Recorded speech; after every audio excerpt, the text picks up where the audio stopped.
By the 1880s, the Royal Navy had built a number of armoured cruisers to the early ironclad style, with fully rigged masts and yards for a hybrid propulsion. But a combination of a brief moratorium on protected cruiser construction, a desire to convert some of the earliest ironclads from battleships to cruisers, and a naval scare being drummed up by the public led to a design idea being created that combined a number of different features. It aimed to take what would actually turn out to be the perennial armament of British armoured cruisers and combine it with the speed of large protected cruisers, but also the protection of a second-class ironclad, making it, at least on paper, a useful auxiliary in the battle line. Drawing somewhat on the Mersey-class protected cruisers, the Orlando class would feature a main battery consisting of a pair of single 9.2-inch guns, one at each end, a secondary battery of 10 single 6-inch guns, 5 to a side, with the guns at each end of the battery on sponsons, which gave them wide arcs of fire, an anti-torpedo boat armament of 6 single 6-pounder and 10 single 3-pounder guns, plus no less than 6 single torpedo launchers, one at each end in submerged positions, and 2 on each side above water. None of these guns had anything more than bulletproof plating, though. Armour consisted solely of a 10-inch thick armour belt that was topped by a 2-inch protected deck plus a bit of coal. However, this belt was extremely shallow, existing for only 5.5 feet in height along the waterline, as this was the only way to get the heavy 10-inch plates needed onto a hull that displaced just over 5,500 tons.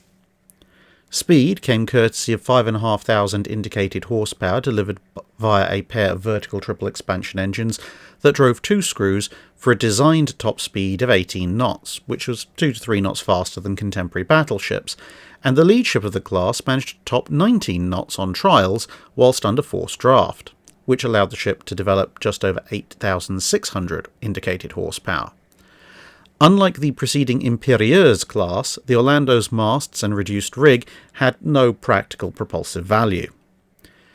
Given the lack of armour in the upper portions of the ship, a 12-inch thick conning tower was provided to hopefully keep the command crew alive in battle.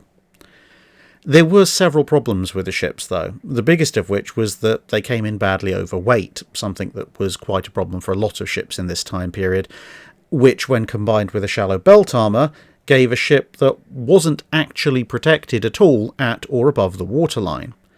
The design had meant to allow for the armour to extend about 3.5 feet above the waterline when it was loaded down with coal and water, but the reality was that the top of the armour belt was 1.5 feet below the waterline, which left the ship without any real defence from its heavy protection unless it happened to be running light towards the end of a voyage. 7 ships were ordered: Orlando, Aurora, Australia, Galatea, Immortalite, Narcissus, and Undaunted, all laid down in April 1885 except for Aurora, which was laid down the following year. The ships were then launched between the latter half of 1886 and the early half of 1887, and most commissioned in summer 1889, although Orlando and Australia managed to hoist their flags in 1888,